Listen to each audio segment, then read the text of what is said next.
Welcome to an Uncredible show. You're going to want to turn this off because I don't know what I'm talking about. I'm totally uncredible. Do it. Okay. So last week has all been about the NSA leaks, right? NSA dating of the metadata of very likely all of the telecoms, not just Verizon, although that's the only one that we've confirmed. Prism, which is the internet giants, Google, Facebook, Yahoo, etc., allowing what amounts to direct access to all their customers' emails, chats, pictures, and whatnot, and giving them to the government. Or I guess the way it works is the way it likely works is they take the information, they package it, put it in a separate server or something like that. Technical language is not my strong suit, and then the government or the NSA has the key to that location, so they're able to look at our emails, chats, and pics. And what amounts to be, it's essentially direct access, although technically not direct access. That it's all the same information. It's all the same. There are no extra guards against it or anything. So there was, and then there was Boundless Informant, which collects 100 billion communications per day and stores them somewhere in some database. We don't need to rehash details of what the resulting debate here about these things, right? Because I covered those in previous shows. What it amounts to is that the majority of the public are willing to let the NSA spy, right?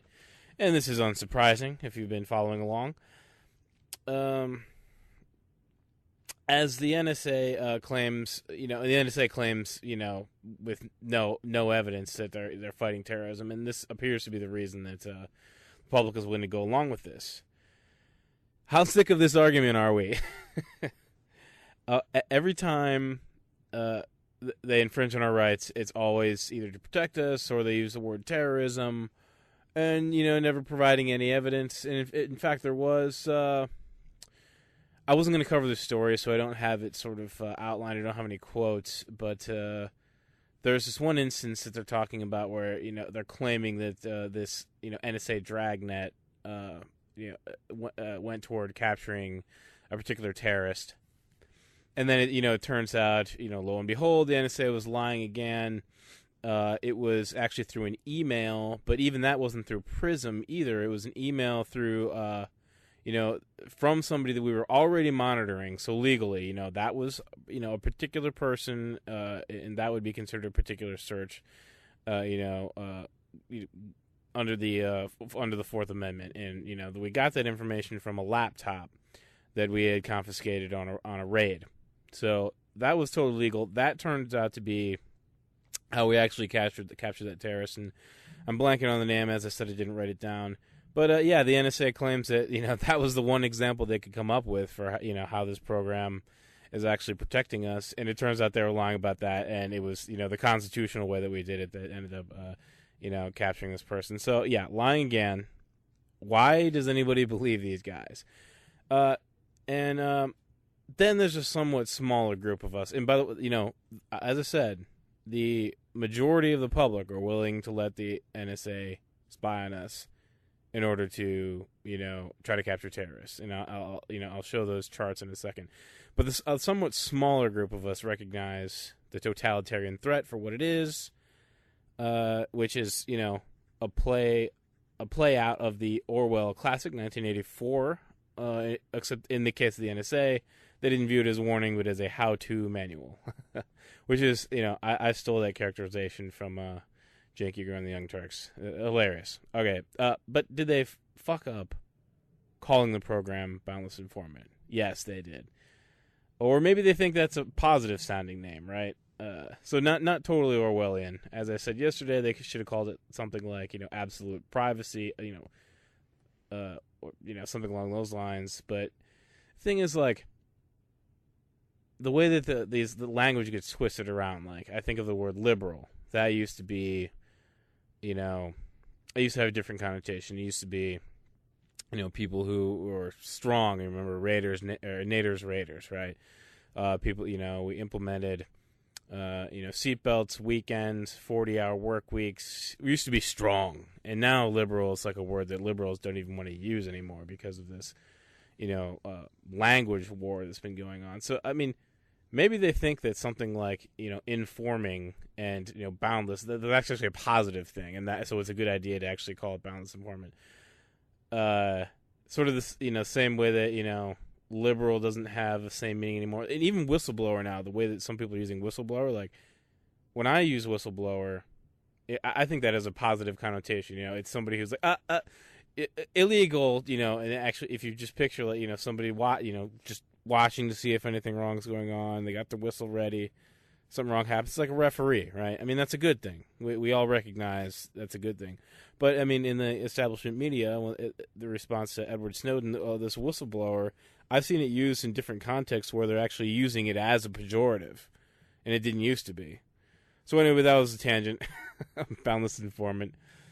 Well, no. But boundless informant, that's obviously a good thing. The more the informing there is, the more terrorism we can stop. I mean, we're not going to give you any concrete examples of who we stopped, but yeah, it's boundless. We're informing. That's obviously good. That's the narrative they would like us to believe.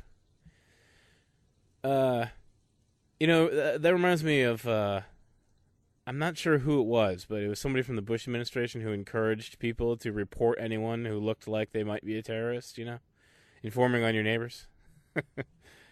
Yeah, that's a good policy. We should keep doing that. That always works out so well. I mean, that's essentially what this is, though. Yeah, boundless information. It's the same thing. It's the same thing, only on just a much greater scale. The same concept. Spying on everybody, assuming that everybody's guilty until proven innocent. So that's the NSA spying in general, right? But here, as you can see from this Pew poll, and this is my attempt to provide the evidence of what I'm saying. 56% of people say that spying is acceptable, and 41% say it's unacceptable. Now, those are the totals, and that's from June 2013, right?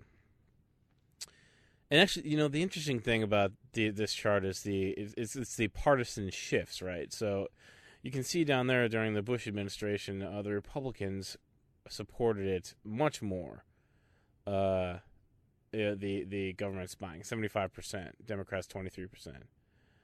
And in June of 2013, however, it's a Democratic president, or as the Republicans say, a Democrat president, 52 to 47. And that's just the Republicans, obviously. But then there's the Democrats, right? Which is a bigger reversal. 37% unacceptable in 2006. Now it's 64% acceptable. Excuse me, 37% acceptable 2006, 64% acceptable 2013. So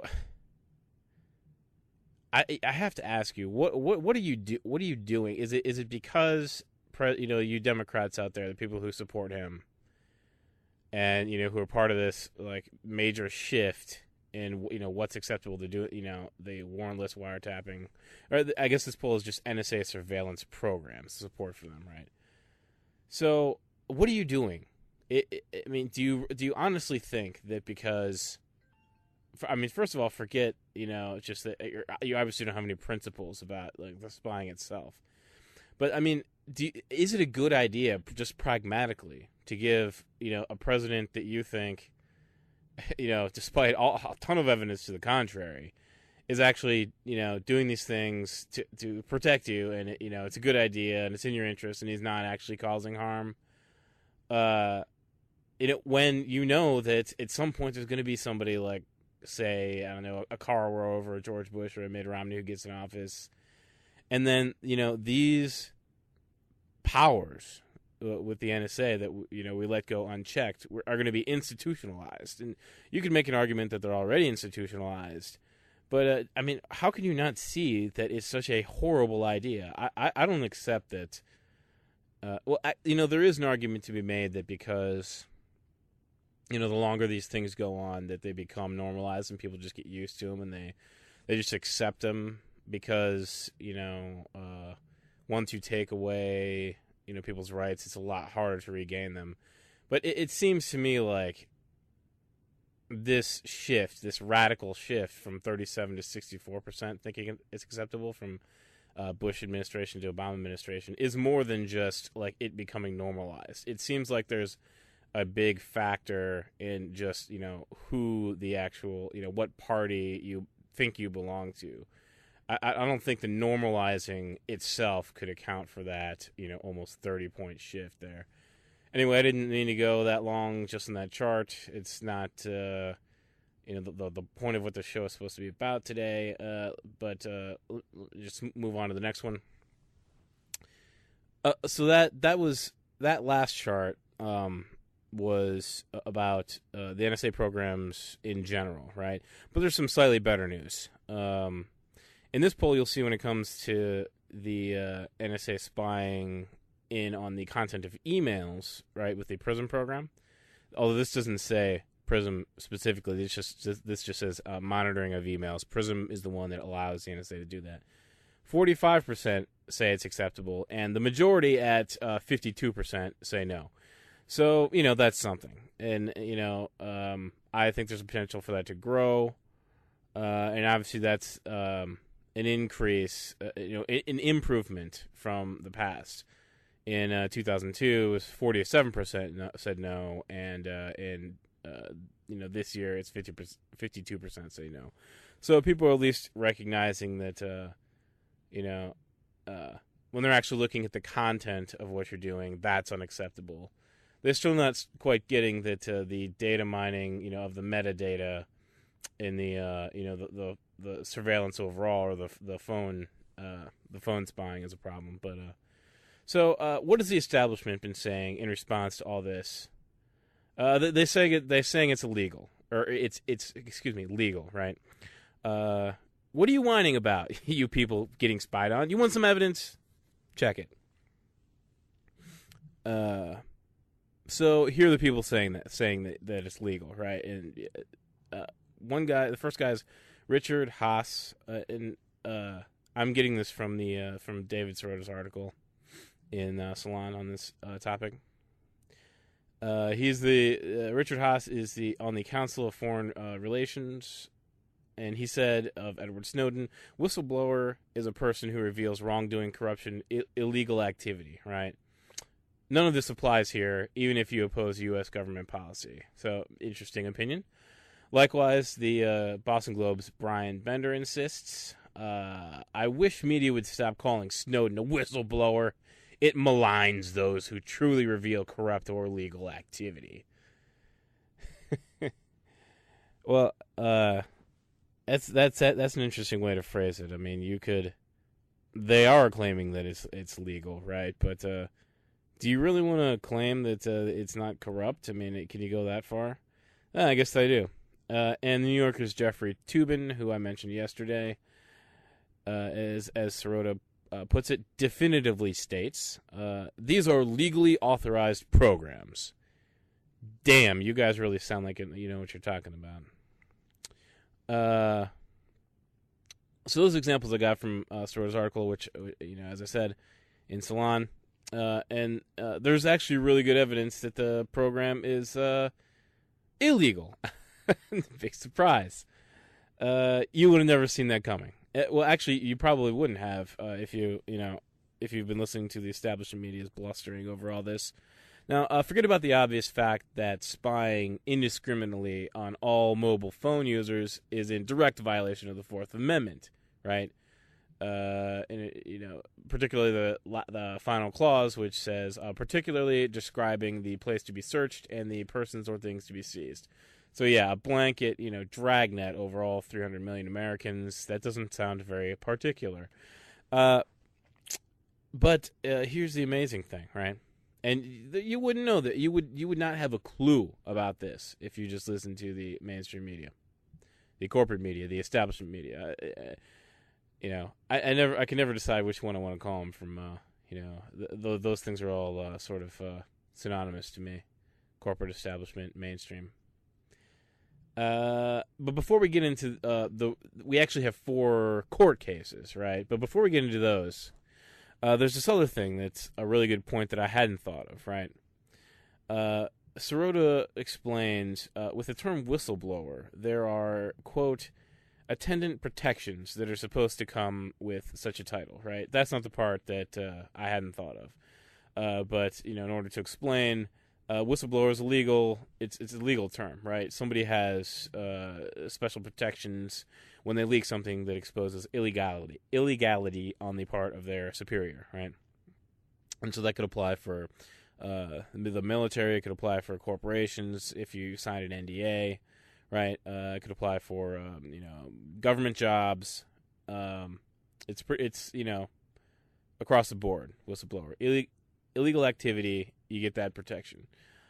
Now, I talked yesterday about how the Director of National Intelligence, James the Clapper, lied under oath in front of Congress, saying that the NSA didn't collect any information at all on its citizens, and that he didn't phrase it like that, but that was the substance of the question that Ron Wyden asked him on the during the hearing. He asked him, does the NSA collect any information at all on its citizens? It was a huge lie. I mean, blatant, and Snowden's leak exposed that to have been perjury, and bang, whistleblower status just for that. That's the way it should have happened. Never mind whether there's some way the government can try to cling to their claims, right, of whether the programs themselves are illegal. That's the interesting point that Sirota makes. If just the fact that when he released the information, the leaks, it proved that was perjury. That's the illegal activity, and so he should get the whistleblower status just from that. That's what I hadn't thought of. That was a pretty cool point. Is it likely to work in Snowden's favor? Well, Paul Campos wrote an article today, also in Salon, about that issue, and let's get into that a little bit. And this deals with a bunch of semantic bullshit, the kind you can always expect from officials' testimonies, right? Despite that to any sane person, Clapper was lying through his teeth in the substance of what he said, you can also tell through his body language, right? So Campos explains after, in body language, watch the video. It's awesome. Campos explains after relaying the testimony, quote, now this is what an ordinary person would call a lie. Ordinary people also believe that perjury is lying under oath. But lawyers are not ordinary people, and as a technical legal matter, the situation is more complicated. Now that's hilarious. He goes on, legally speaking, perjury is hard to prove because it's a highly technical offense. As a matter of federal law, a witness commits perjury if he knowingly makes a false material statement under oath. Clapper was under oath, his statement was false, and it was material to a legitimate governmental investigation, right? And he also points out that the materiality requirement is intended to eliminate so-called perjury traps, which is, when a witness is, the person asking the question asks the question specifically to try to get the person to commit perjury, right? So, yeah, that part makes sense, but that it drives me nuts. I mean, if whoever does the investigation could be trusted to use reasonable judgment, on whether a person intended to, commit perjury, yeah, of course we should only convict if a person knowingly did it. But who do you think is going to do this investigation? It's going to be somebody from the establishment or somebody appointed by the establishment or who works for the establishment in some capacity. I mean, I don't mean to sound cynical, but it's going to be somebody incredibly corrupt, right? And check out what Clapper's excuse is here. I mean, all he needs to do in order to get away with it is to cast a little bit of doubt on whether he knowingly lied, and then it won't be perjury, right? So he says, quote, to me, collection of U.S. persons' data would mean taking the book off the shelf and opening it up and reading it. And this has to do with, of course, something of a semantic.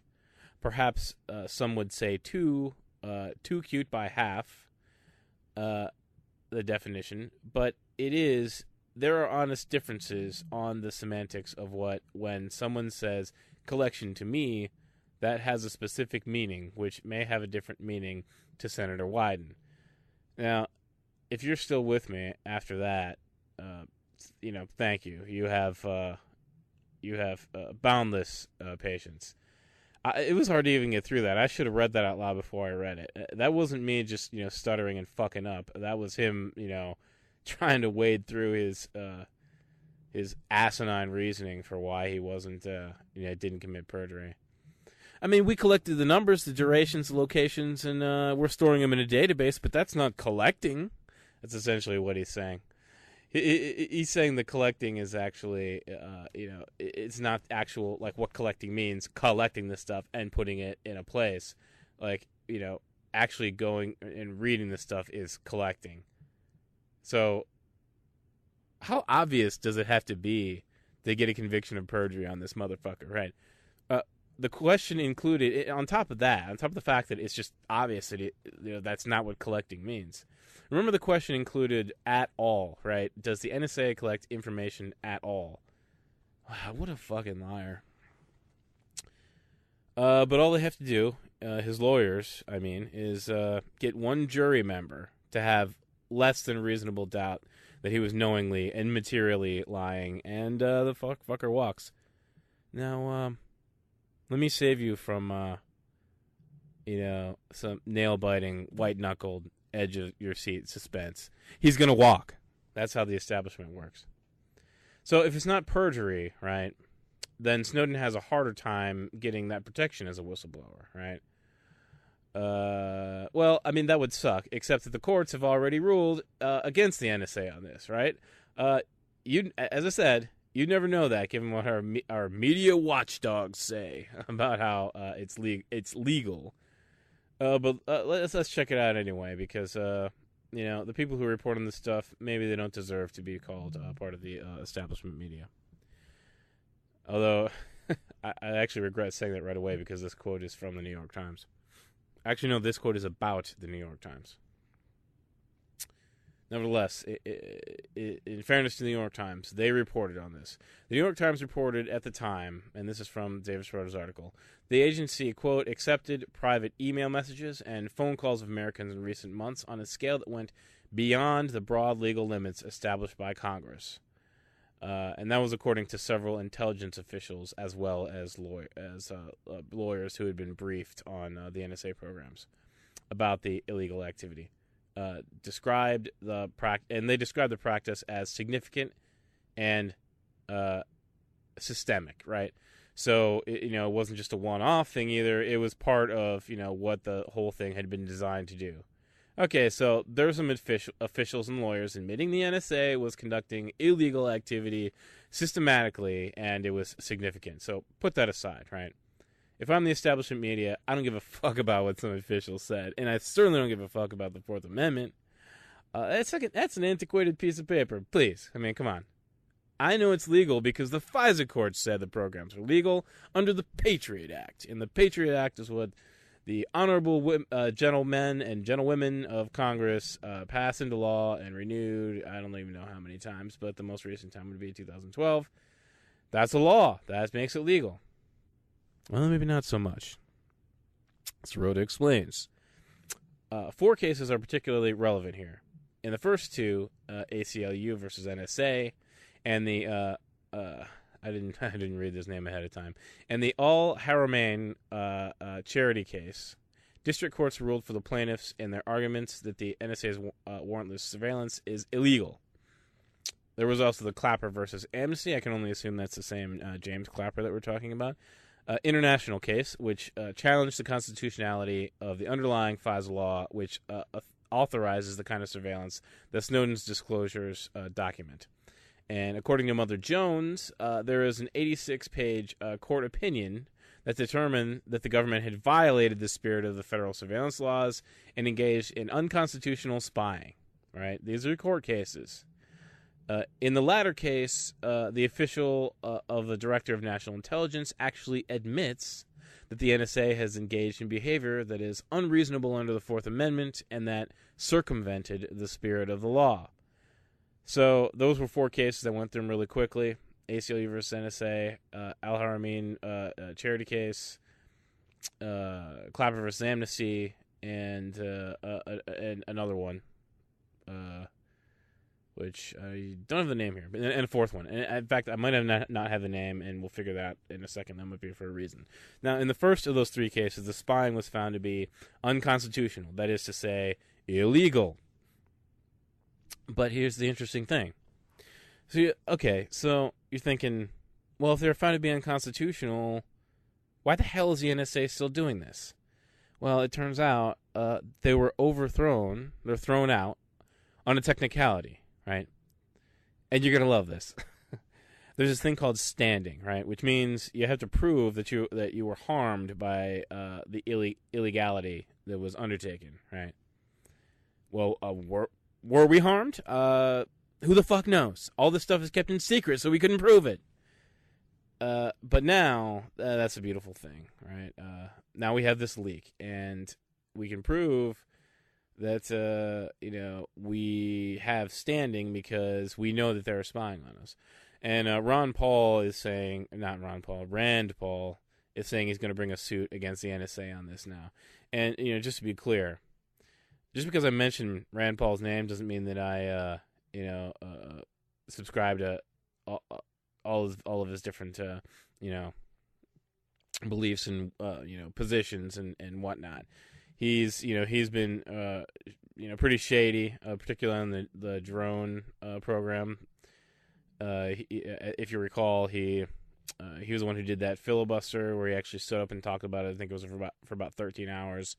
And then sort of backpedaled because knew he was going to run for president, and he realized that everybody loves the drone program, or at least he thinks they do, and didn't want to seem like he was too against it. Anyway, he's a pretty shady character, but in a case like this, you take who you can get, especially considering that there appear to be so few people that are actually on the right side of this. So I wish Rand Paul the best on this, and I hope he's successful in his suit against the NSA, especially now that we all have standing thanks to Snowden's leak. Who believes the NSA and the Obama administration on this, right? It's the most obvious thing in the world that it's illegal. Even ignoring the constitutional violations and those official admissions by those lawyers and officials, right? They were ruled to have been illegal 3 times already, and the 4th time, and I haven't talked about this yet, but that's the other point. It almost surely would be illegal if the government would stop hiding the information. So what they're doing is, on this 4th case, they're actually blocking the information about the case and shrouding it in secrecy like they do with all this other stuff. When's the last time we uncovered a secret government program and it turns out that what the government was doing behind those closed doors was actually really good, and they had proof that it was really good and that they weren't violating our civil liberties? I don't pay attention as much as a lot of people, I guess, probably do, who do this stuff professionally, but I can't think of a time where that has happened. And just any rational person knows that that's the way that it's going to go. Once the government is able to do these things in secrecy, it's inevitably going to lead to these abuses. I mean, it's in the system. It doesn't have anything to do with the people. People are going to abuse their power. You can't rely on people to be benevolent. We have to. And aside from that, it's the whole point of democracy, right? We're supposed to be the ones overseeing this stuff. So how can these assholes come out and claim that this is legal? It's legal because they say it's legal. But the government has been caught lying so much in this, why the fuck would anybody want to believe them? They're caught every time. So I have to ask you, are you so afraid of terrorists that you're willing to just believe these people time and time again, when every time they get caught, they're fucking us in the ass and we didn't even know, with a splintered chair leg?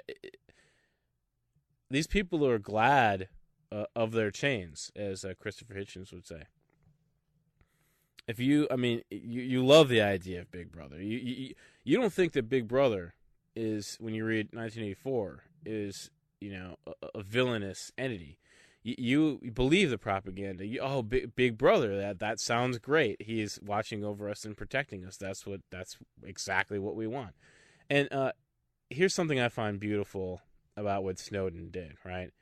It's not just that he revealed something illegal that the government was already doing at our expense and in secrecy, and and so now because he did it, we're informed and can have this conversation. And, the lies are because the lies are exposed, right? The beautiful thing is that the act of revealing what they were doing, in and of itself, is what's going to prove that they were wrong, right? So, because of the act of the leak, one, he gets whistleblower status because of we know that Clapper committed perjury, or even if that doesn't work, it's what enables people to get standing, and it's what enables these cases. It should enable these cases that have already been decided the programs are unconstitutional. Because of this standing, they're not going to get overturned on a technicality. And, it just seems like poetic to me somehow. Like, by informing us, even if people don't agree with him, he sort of, like, fixed, like, a hitch in the system, right? And it restores a little bit of faith in the justice system that we have, as bad as it is. As long as it actually, works the way that it's supposed to, I guess we'll see.